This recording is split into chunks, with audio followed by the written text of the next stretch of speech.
بسم اللہ الرحمن الرحیم۔ السلام علیکم۔ ایک مچھر نے حضرت سلیمان علیہ السلام کے دربار میں آ کر فریاد کی، اے وہ ذات گرامی جس کی سلطنت جن و انس اور ہوا پر ہے، تو جن و انس کے جھگڑوں کا فیصلہ کرتا ہے۔ ہوا میں اڑنے والے پرندے اور دریا میں تیرنے والی مچھلیاں سب تیرے انصاف کی تعریف میں رطب و لسان ہیں۔ اب ہماری مشکل بھی آسان کر، ہم بہت تکلیف میں ہیں۔ حضرت سلیمان علیہ السلام نے مچھر کی یہ درد بھری فریاد سن کر کہا، اے انصاف ڈھونڈنے والے، تو کس سے اپنا انصاف چاہتا ہے؟ وہ کون ظالم ہے جس نے ازراء غرور تجھے ستایا؟ مچھر نے عرض کیا، اے سلیمان علیہ السلام، ہم ہوا کے ہاتھوں بڑی مصیبت میں ہیں، وہ دونوں ہاتھوں سے ہم پر ظلم کرنے والی ہے۔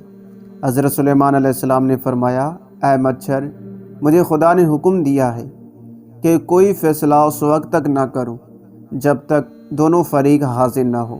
اس کے بعد آپ علیہ السلام نے ہوا کو حکم دیا، جلد حاضر ہو۔ مچھر نے تیرے خلاف ہماری عدالت میں دعویٰ دائر کیا ہے، اپنے بدئی کے برابر آ اور اپنی صفائی میں جو کچھ کہنا چاہتی ہے کہے۔ ہوا حکم سنتے ہی فراٹے بھرتی ہوئی آئی اور حضرت سلیمان علیہ السلام کے روبرو حاضر ہو گئی۔ مچھر اس ہوا کی تیزی سے راہ فرار پر بے اختیار مجبور ہو گیا۔ مچھر کا دم گھٹنے لگا، اس میں ٹھہرنے کی تاب ہی کہاں تھی، فوراً بھاگ نکلا۔ حضرت سلیمان علیہ السلام نے فرمایا، اے مچھر ٹھہر جا، تو کہاں جاتا ہے تاکہ میں دونوں کا فیصلہ کروں؟ ذرا رک تو صحیح، تیرے مخالف فریق کی بات بھی تو سن لوں۔ مچھر نے بھاگتے ہوئے کہا، اے بادشاہ، میری موت ہوا ہی کے وجود سے ہے، اس کے دھوئیں سے تو میرا دن سیاہ ہو جاتا ہے، اس کے ہوتے ہوئے میں قرار نہیں پا سکتا، میری جگہ سے مجھ کو اکھاڑ پھینکتی ہے، اسے دیکھتے ہی میری آدھی جان نکل جاتی ہے۔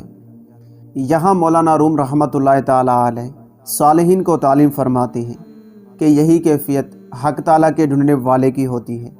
جہاں حق جلوہ نما ہوتا ہے، ڈھونڈنے والا وہاں سے غائب ہوتا ہے۔ اگر نفس زندہ ہے، تکبر سے پر ہے، تو اس انانیت کے ساتھ قرب خدا ناممکن ہے۔ اس انا کو فنا کرنا ہوگا۔ قرب خداوندی کے حصول میں بقا ہی بقا ہے۔ اپنی مرضی کو مرضی الہی کے تابع اور غلام بنا دے۔ درس ہدایت، حق تعالیٰ کو ڈھونڈنے والے کی کیفیت بائنہ ایسی ہے، جہاں حق جلوہ نما ہوا وہاں ڈھونڈنے والا غائب۔